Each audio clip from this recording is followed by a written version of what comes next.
దేవునికి స్తోత్రం. నేటి యొక్క ఉదయకాల వాక్య సందేశం వింటున్నటువంటి ప్రియమైన దేవుని బిడ్డలారా, మీకందరికీ మన ప్రభువు రక్షకుడైన యేసుక్రీస్తు నామం పేరిట నా యొక్క వందనములు తెలియజేస్తుంటున్నాను. ప్రియమైనటువంటి దేవుని బిడ్డలారా, నేటి దినపు వాక్యమును మనము చదువుకుందాం. రోమీలకు రాసినటువంటి పత్రిక 2వ అధ్యాయము 21వ వాక్యం. ఎదుటి వానికి బోధించు నీకు నీవే బోధించుకొనవా.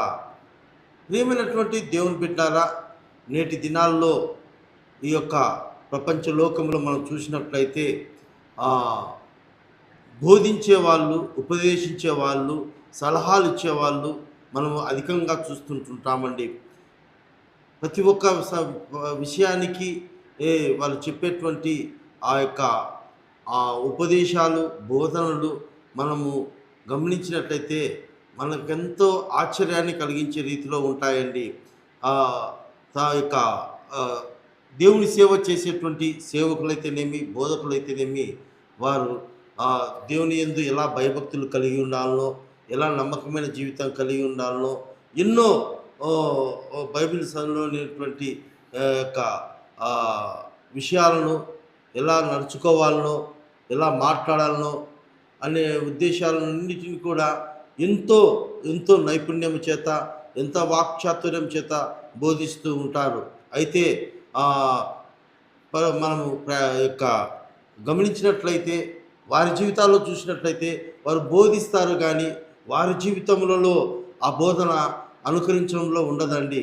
ఎక్కడ చూసినా కానీ ఐక్యత అనేది ఉండదు. మనకు వాక్యంలో సెలవిచ్చినట్లుగా సహోదరుల ఐక్యత కలిగి నివసించుట ఎంత మేలు, ఎంత మనోహరమని మనకు వాక్యంలో ఉంది. అయితే మన దైవ సేవకులు ఐక్యత గురించి బోధిస్తారు, కానీ మరొక సంఘముతో, మరొక సేవకునితో కలిసి ఉండాలంటే ఎన్నో ఎన్నో రకాలైనటువంటి ఫీలింగ్స్ కలిగి ఉంటారు. మనం గమనించినట్లయితే దేవుని బిడ్డలారా, వాళ్ళతో కలుసుకోవాలంటే ఒక చిన్న చూపుగా, లేకపోతే నాతో సమమైనటువంటి వారు కాదు కదా, నేను గొప్ప సేవకుని, నేనే గొప్ప, మా సంఘమే గొప్ప సంఘము అని చెప్పి ఒకరితో ఒకరు కలిసి ఉండడం అనేది ఇష్టపడరు. కానీ ఆ యొక్క మందిరాలలో, ప్రసంగాలలో వారు ఐక్యత గురించి ఎన్నో తెలియజేస్తూ ఉంటారు. అంతేకాదండి, కుటుంబాలతో ఎలా ఉండాలని చెప్తారు, కుటుంబాలతో, రక్త సంబంధికులతో, బంధువులతో, సమాజంతో ఎలా ప్రేమ కలిగి నడుచుకోవాలనో బోధిస్తారు. కానీ వాళ్ళ యొక్క వ్యక్తిగత జీవితానికి వచ్చే లోపల వారి కుటుంబంలో ప్రేమలు ఉండవు, వారి కుటుంబంలో ఐక్యతలు ఉండవు. వాళ్ళ కుటుంబంలో ఒక తల్లిని జన్మించినటువంటి ఆ యొక్క రక్త సంబంధికుల మధ్యనే ఒకరు ఎదుగుతూ ఉంటే ఒకరికి అసూయ ఉంటుందండి. ఒకరు బాగా మాట్లాడుతుంటే ఇంకొకరికి ద్వేషం ఉంటుంది. మరొకరు పాటలు పాడుతూ ఉంటే మరొకరికి ఎక్కువ అసూయ ఉంటుంది. ఈ రీతిగా గమనించినట్లయితే బోధించడం మాత్రం ఉంటుంది, కానీ ఆ బోధ తమ జీవితాలకు అనువదించుకోలేదండి. అదే రీతిగా బోధకులే కాదు, అనేక మంది నేటి ఈ లోక సమాజంలో చూస్తే అనేక మంది బోధిస్తూ ఉంటారు, అనేక రకమైన సలహాలు ఇస్తూ ఉంటారు, కానీ వారి జీవితంలో అలాంటి బోధించినటువంటి ఆ విధానము, ఆ ఆలోచన వారి జీవితాల్లో లేకుండా పోతుంది. మనం అందుకే ఇక్కడ అంటామండి, దేవుని యొక్క రోమీలు రాసినటువంటి పత్రిక 2:24లో మిమ్మును బట్టి దేవుని నామము అన్ని జనుల మధ్య దూషింపబడుచున్నది అని ఉంటుంది. ఎందుచేతనంటే క్రైస్తవులుగా ఉంటారు, బోధించేవారుగా ఉంటారు, సేవకులుగా ఉంటారు, పాస్టర్లని చెప్తూ ఉంటారు. అయితే వారు ఎలా ఉంటారంటే బోధిస్తారు, కానీ వారి జీవితంలో ఆ యొక్క జీవితం చూపించలేకపోవడం ద్వారా, వారి యొక్క జీవితం ద్వారా అన్య జనుల ఎదుట దేవుని నామము దూషింపబడతా ఉంది. ఎన్నో ఈ దినపు మనము యొక్క మీడియాలో చూసినట్లయితే ఒక పాస్టర్ గురించి మరొక పాస్టరు, ఒక దైవ సేవకుడి గురించి మరొక దైవ సేవకుడు, ఈ రీతిగా ఒక కుటుంబం, క్రైస్తవ కుటుంబం నుంచి ఇంకొకరు ఎన్నో రకాలైనటువంటి మాటలు మాట్లాడుకోవడం మనం చూస్తూ ఉంటాం. ఆ మాటలు విన్నప్పుడు ఎంతో బాధ కలుగుతూ ఉంటుంది, ఎంతో నొప్పిగా కనిపిస్తూ ఉంటుంది. ప్రియమైన దేవుని బిడ్డలారా, ఇక్కడ ఉంటున్నటువంటి భూలోకంలో ఉంటున్న మనకే అంత బాధ కలిగిస్తే, మరి దేవుడు కలుగజేసినటువంటి దేవుడు ఎలాగా మన పట్ల మనల్ని చూసి ఎంత బాధపడుతుంటాడో మనం గమనించుకోవాలండి.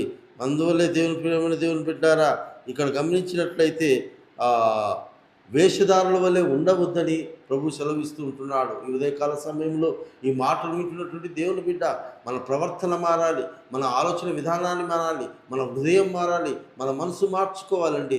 మనం ఏం మాట్లాడుతున్నామో అది మన జీవితంలో మనం చూపించాలి, మన సంఘంలో చూపించాలి, మన కుటుంబంలో చూపించాలి. అప్పుడే మనం చేసేటువంటి సేవకు, మనం బోధించే బోధకు, మనం చేసే పరిచర్యకు దానికి ఒక దేవుడు యొక్క సమాధానం ఉంటుంది.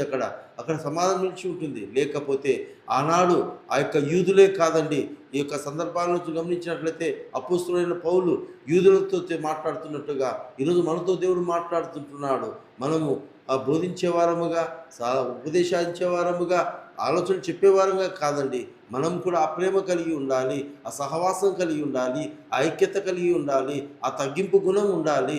మనము ఎప్పుడైతే అలాంటి ప్రేమ, అలాంటి సహవాసము మనం కలిగి ఉంటామో, మన కుటుంబము, మన జీవితాలు, అదే మన సంఘాలు అన్నీ కూడా అంతేకాదండి, సమాజంలో క్రైస్తవ్యం కూడా ఎంతో ఆస్వాదించబడుతుంది. నేటి దినం మనం చూసినట్లయితే యావత్ భారతదేశ క్రైస్తవ జీవితంలో గమనించినట్లయితే ప్రేమల దేవుని బిడ్డారా, ఎందుకు క్రైస్తవుల మీద ఇంత వ్యతిరేకత, ఎందుకు ఇంత దాడులు జరుగుతుంటున్నాయంటే యొక్క సంఘాల మధ్య, సేవకుల మధ్య ఐక్యత లేకపోవడం ద్వారానేనండి. మనం బోధిస్తుంటున్నాము కానీ మనం ఆచరించలేకపోతుంటున్నాము, మనం దాన్ని అన్వయించలేకపోతుంటున్నాము, కలుసుకోలేకపోతుంటున్నాము. ఎందుకంటే దేవుని ప్రేమ మనం చెప్తుంటున్నాము కానీ ఆ ప్రేమను మన హృదయంలో మనం చూపించలేకపోతుంటున్నాం దేవుని బిడ్డారా. అయితే ఈ యొక్క సమయంలో ప్రభు ఒకసారి మాట్లాడుతుంటున్నారు.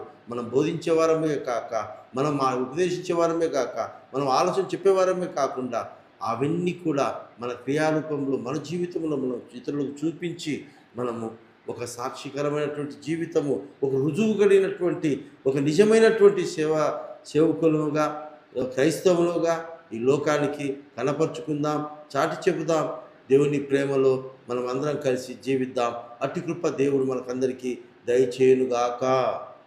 ఆమేన్.